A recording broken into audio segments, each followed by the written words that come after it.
Hello goblins, it's Chris, Eldritch Pipes. This is episode 8 of the Magnus Archives. There's not much to say, not much groundwork to do for this episode. It's just another creepy tale.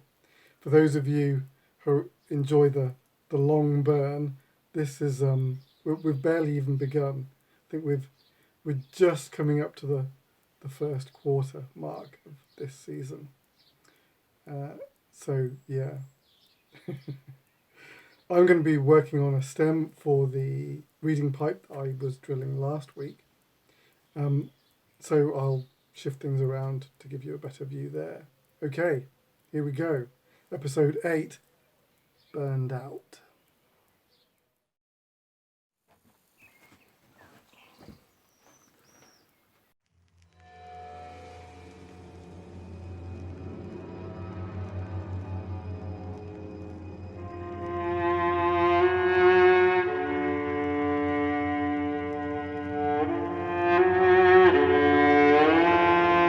Rusty Quill presents The Magnus Archives.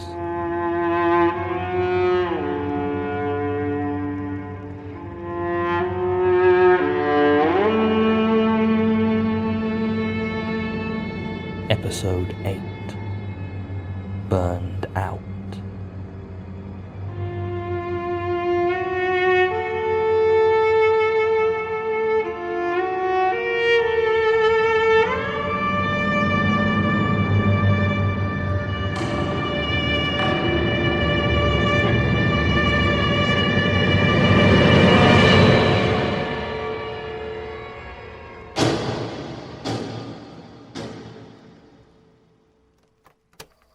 Statement of Ivo Lensick regarding his experiences during construction of a house on Hilltop Road, Oxford.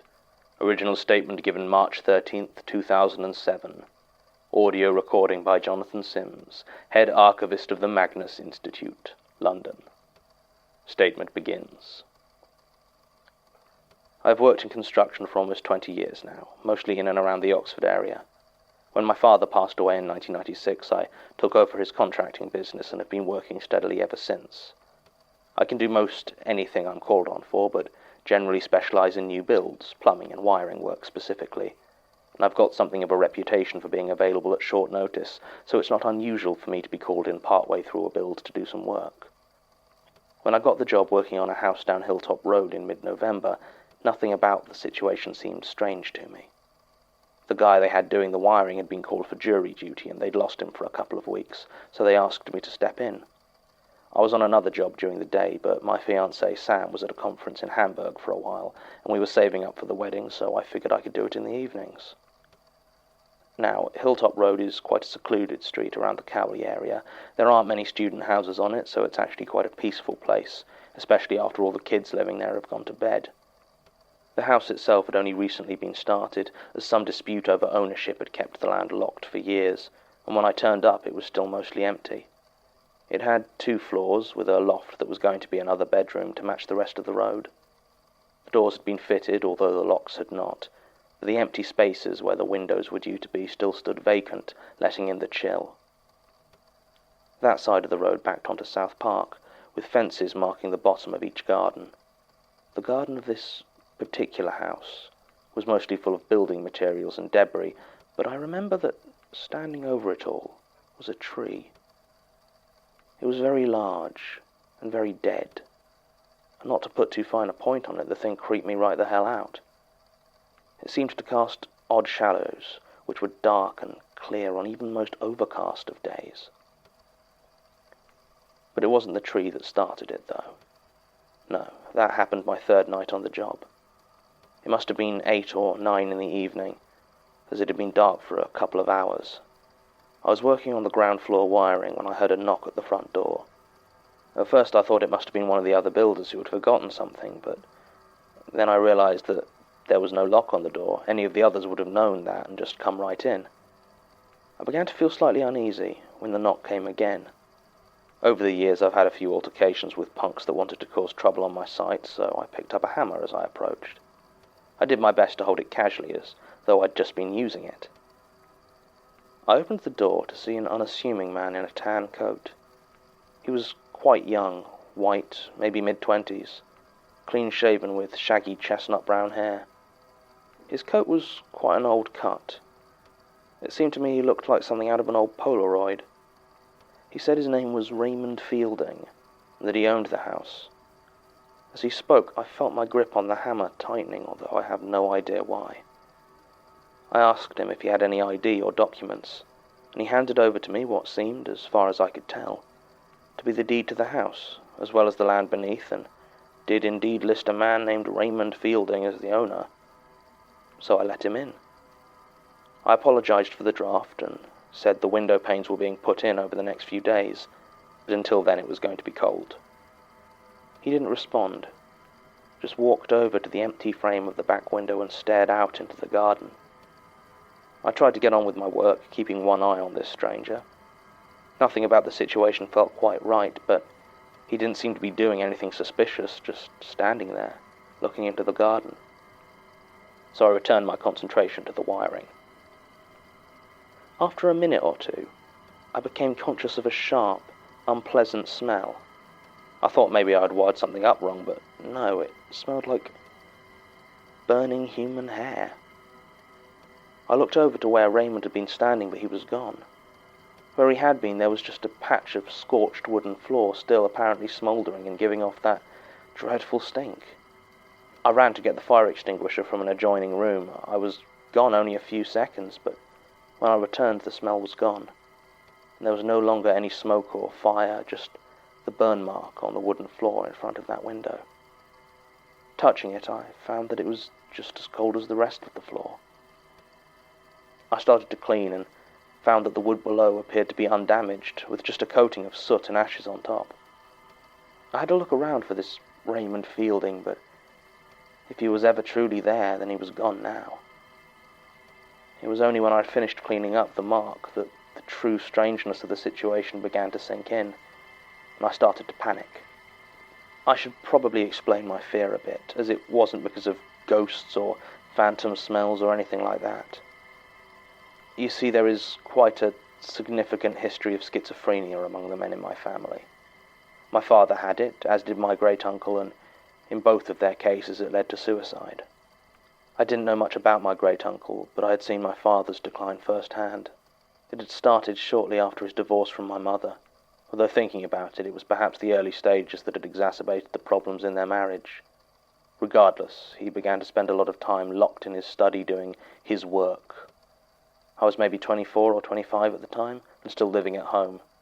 I was working with my dad, doing much the same job as I do now, and it was at this point I had to take on more and more of the actual running of the business, since my father was beginning to prioritize his work over his actual job. His work turned out to be fractals. He became obsessed with them, seemed to spend all his time drawing them, staring at them, measuring the patterns they created. He would talk to me for hours about the maths behind them, and tell me that he was on the verge of a great truth. He was going to shake mathematics to its foundations once he figured out this truth hidden in those cascading fractal patterns. One day, I returned home to find my father staring through the blinds in terror. He claimed that someone was following him, told me that they were planning to stop his work. I asked him who it was, but he shook his head violently and said I'd know him when I saw him, because all the bones are in his hands. I tried to get him help, of course I did, but he refused to take any medication, as he said it interfered with his work. And he wasn't dangerous, so I couldn't have him committed. I knew it was only a matter of time before he hurt himself, and sure enough the day came when he wouldn't answer the knocks at his study door. I broke in to find him lying dead in a pool of blood, with deep gouges along his wrists and arms. The walls were covered in fractal drawings. Every surface was piled high with them, and pencil shavings littered the floor. The inquest ruled his death as suicide, although the coroner wasn't able to identify the tool that had made the cuts on his arms.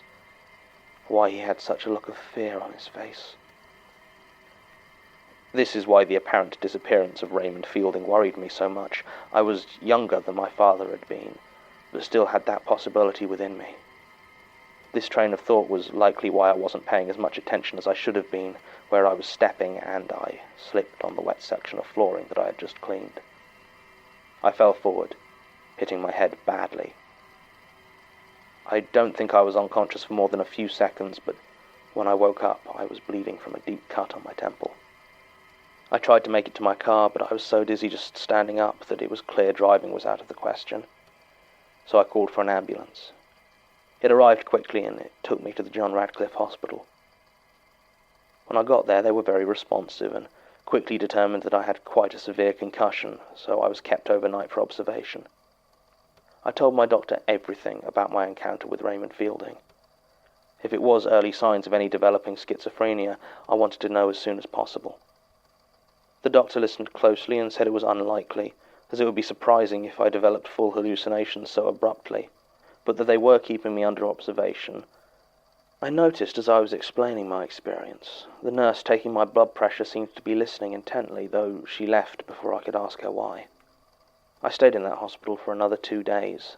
Sam wanted to cut short her trip when she heard about my concussion, but I told her that any real danger had passed and I should be fine until the end of her conference. So I was mostly on my own for that time. It was the morning before she was due to return that I saw the nurse again. I'd just had the news that the tests had all come back fine, so I was being discharged, and she came in to give me a final check. She asked me if I was sure the man who had come to the house on Hilltop Road had called himself Raymond Fielding. I told her yes, and that I'd even seen his signature on the deed to the land, but that I didn't know any of the history of the place. She got very quiet and sat down. This nurse was an older woman, Malaysian, I think, and I would have guessed in her 50s, though I didn't ask. She said her family had lived on Hilltop Road for a long time now, and she knew the place I was working. In the 1960s, the house that had stood there had belonged to a man named Raymond Fielding. He was a devout churchgoer and had used it as a halfway house on behalf of the local diocese, looking after teenage runaways and young people with mental problems. The neighborhood apparently hadn't liked it, as its residents often got into trouble and Hilltop Road had started to get something of a reputation for it. Nobody ever said a word against Raymond himself, though, who by all accounts was such a kind soul as to be almost universally beloved. Nobody was sure exactly when Agnes moved in. Some even said she was Raymond's actual daughter, as the two of them looked something alike and she was younger than most of the other kids living there. She couldn't have been more than 11 when she turned up, and didn't really talk, other than to tell people her name if asked. Everyone just started to notice this child with mousy brown pigtails staring at them through the windows of Raymond's house. As far as anyone could tell, that's all she ever seemed to do. Stare at people from the windows. It was unsettling, but no one had any real problem with it. Over the next few years, the kids at the halfway house stopped causing problems in the area around Hilltop Road. It wasn't an obvious change, but gradually the people living there were seen less and less. Raymond was still there and seemed perfectly cheery. If anyone asked him about a resident who hadn't been around for a while, he'd explain that they'd moved on, or found a place of their own, and no one really cared enough to follow up on his information. Soon the only people living in that old house were Agnes and Raymond. Then Raymond disappeared as well. Agnes must have been 18 or 19 by this point, and still hardly ever talked. When she was questioned about what happened to Raymond, she simply said he had gone away, and that the house was hers. People got a bit worried at that, and the police conducted a small investigation, but the house had been legally signed over to Agnes, and there was no sign of any foul play. No sign of Raymond either, for that matter. And so the years passed, and Agnes lived on in that old house.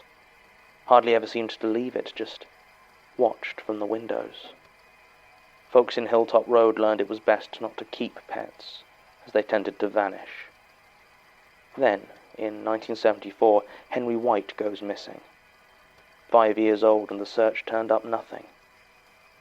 People always whispered about Agnes, but now the whispers got nasty. Nasty enough that when smoke is seen pouring out of the old Fielding house a week after little Henry disappeared, no one did a thing. No one phoned the fire brigade or tried to help. They just watched. Agnes must not have phoned for assistance either, as by the time the fire trucks arrived there was nothing left to save. Through it all, nobody saw any sign of life from within the building. No screaming, no movement, nothing but the roaring of the flames. When the fire was finally put out, they did find human remains. But it wasn't Agnes, nor was it Henry White. The only body they found was that of Raymond Fielding. All that was left was a badly charred skeleton, missing its right hand. That was the history of the place as the nurse told it to me. Once the rubble had been cleared away, the land had become tied up in legal complications relating to the ownership, and had remained so until earlier last year. She asked me not to let anyone else know she'd been talking about it, as she didn't want people to think she had been spreading stories. I told her I'd keep quiet, and she left. I didn't see her again, and was discharged soon afterwards. I rested at home for a couple of days, but I find forced inactivity very boring, and my head was feeling fine, so I decided to go back to work. By all rights, I should probably have avoided returning to Hilltop Road, but I found myself resenting how the house made me feel. I didn't believe in ghosts, to be honest. I'm still not sure I do, and had been assured by the doctor that I wasn't displaying any other symptoms of schizophrenia. So there was no reason for me to feel this gnawing apprehension. I convinced myself that the only way to banish the feeling was to return and finish the job that I started. So that's what I did, although I was careful to work only in daylight now, and tried to avoid being alone. Even so, there were occasional moments when I would find myself the only one working in a room, or when silence fell across the building. And then I would smell it again, that whiff of burnt hair, or catch a glimpse of brown pigtails disappearing around a corner. As the job drew towards a close, it became harder to avoid working there after dark, until I lost track of time completely one afternoon, and looked up to see that not only had night fallen, but I was the only one left in the building. Almost as soon as I realized this, I began to sweat. At first I thought it was nerves, or even a panic attack at finding myself alone, but it was the heat. This warmth that seemed to start in my bones and radiate out through me. I took off my hat and jacket, but I just got hotter and hotter until it felt like I was cooking from the inside. I tried to scream, but I couldn't find my breath. I couldn't move. I was burning up. There was a knock at the door, and the feeling abruptly vanished. I was cold again, lying on the bare floor. I struggled to my feet as the knock came again. My hand shook as I opened it. By now I didn't know what to expect. Would it be Raymond again, Agnes, or some other thing to announce the end of my sanity? What I did not expect was a Catholic priest.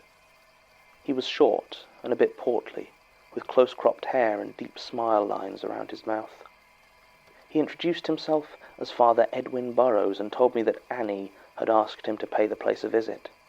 I didn't know any Annie and told him so, and he seemed slightly confused, said she worked as a nurse at the John Radcliffe Hospital.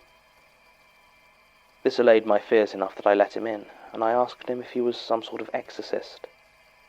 Father Burrows smiled and told me yes, that's exactly what he was. So I told him my story as he went around examining the house. He nodded as I went through what happened, occasionally asking a question about what had been said or how I had felt.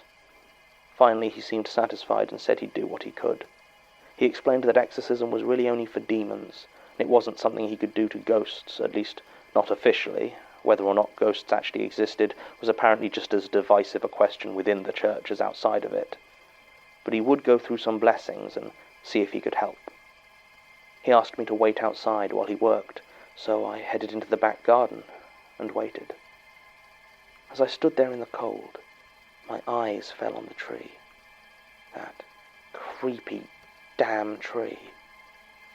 I don't know why, but at that moment I felt an intense, maddening anger at that tree. I picked up a crowbar that lay on a nearby pile of wood, and drawing my arm back, I swung it at the trunk, burying it with all my might. I felt something warm and wet spray out where I had hit it. Sap? No, it didn't feel like sap. I turned on my torch to see blood flowing from the wounded tree. It ran down the crowbar and dripped onto the earth, running in rivulets. As it reached the roots, I saw something else in my torch's light. Curling up from the base of that tree were old, black scorch marks. At that moment I made my decision. It was easy. Like destroying this tree was the only thing to do, the only path to follow. I found a long chain among the building materials in the garden and wrapped it around the still bleeding trunk, then attached the ends to my car. It took me less than a minute to pull it down, and there was no more blood. When the tree lay on its side, uprooted and powerless, I gazed into the hole where it had sat, and noticed something lying there in the dirt. Climbing down, I retrieved what turned out to be a small wooden box, about 6 inches square, with an intricate pattern carved along the outside. Engraved lines covered it, warping and weaving together, making it hard to look away. I opened the box, and sitting inside was a single green apple. It looked fresh, shiny, with a coat of condensation like it had just been picked on a cool spring morning. I picked it up. I wasn't going to eat it, I'm not that stupid. But more than bleeding trees or phantom burning, this confused me. As I took it out of the box, though, it began to turn. The skin turned brown and bruised and started to shrivel in my hand. Then it split, and out came spiders. Dozens, hundreds of spiders erupting from this apple that was rotting right before my eyes. I shrieked and dropped it before any of them could touch my arm. The apple fell to the ground and burst in a cloud of dust.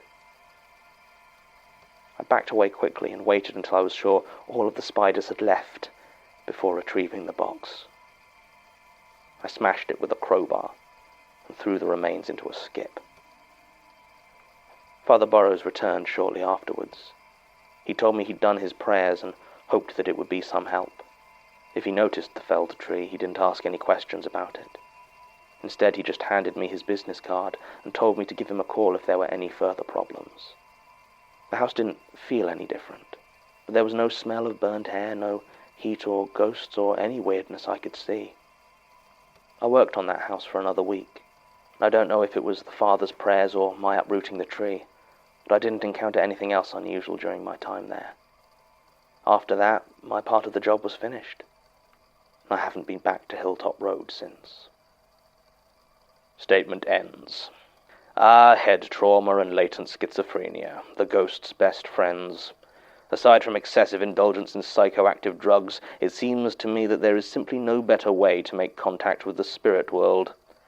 Still, glibness aside, the history of 105 Hilltop Road does bear investigation, and while I trust Mr. Lensick's testimony of his own experiences about as far as I can throw a bleeding tree, there is a note in the file mentioning that Father Edwin Burrows put down his own version of these events in Statement 02180111.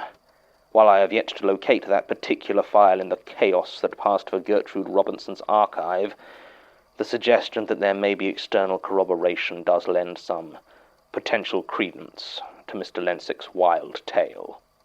No other workers on the building site at the time reported any disturbances like the ones reported by Mr. Lensick.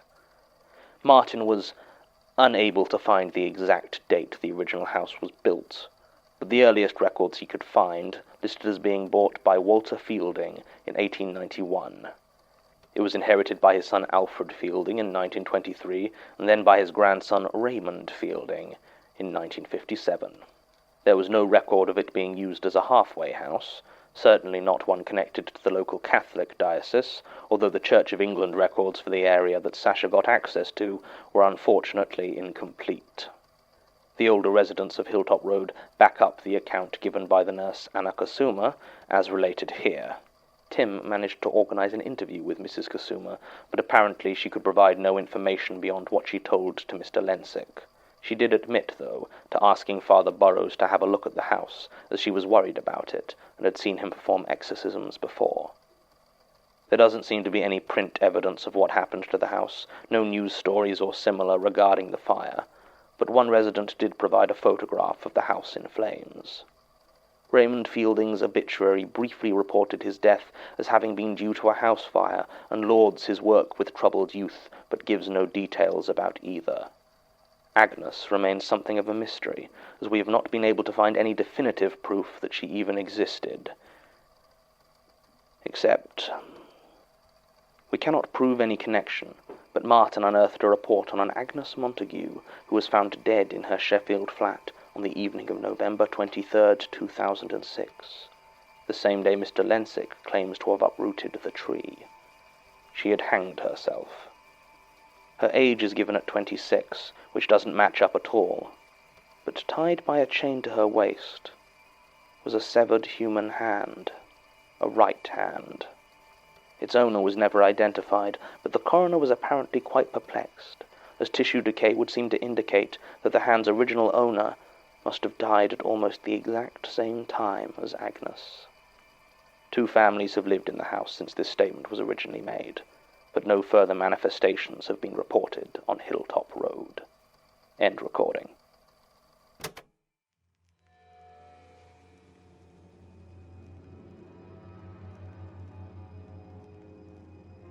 The Magnus Archives is a podcast distributed by rustyquill.com and licensed under a Creative Commons Attribution Non-Commercial Share-alike International License. Today's episode was written and performed by Jonathan Sims. It was produced by Alexander J. Newell, Mike LeBeau, and Murray Porter, and directed by Alexander J. Newell. To comment on episodes, make donations and view links, images, videos, and show notes, visit rustyquill.com. Rate and review us on iTunes, visit us on Facebook, tweet us on Twitter @TheRustyQuill, or email us at mail@rustyquill.com. Thanks for listening.